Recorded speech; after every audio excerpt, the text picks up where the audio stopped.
আসসালামু আলাইকুম। শীতের সকালে মাটির হাড়ির টাটকা খেজুরের রস এই যেন বাংলার প্রকৃতির এক অমৃত উপহার। এই মিষ্টি সকালে শুভেচ্ছা জানিয়ে শুরু করছি আজকের বিশেষ দিনপঞ্জি। আজ 4 জানুয়ারি 2026, রোজ রবিবার, বাংলা 20 পৌষ এবং হিজরি তারিখ অনুযায়ী 15ই রজব। ইতিহাসের পাতায় আজকের দিনটি খুবই গুরুত্বপূর্ণ। আজ পদার্থবিজ্ঞানের জনক স্যার আইজাক নিউটনের জন্মদিন।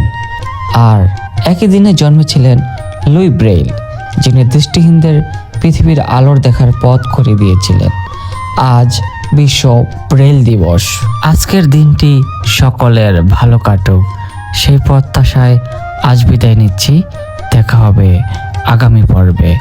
ভালো থাকুন, সুস্থ থাকুন। আল্লাহ হাফেজ।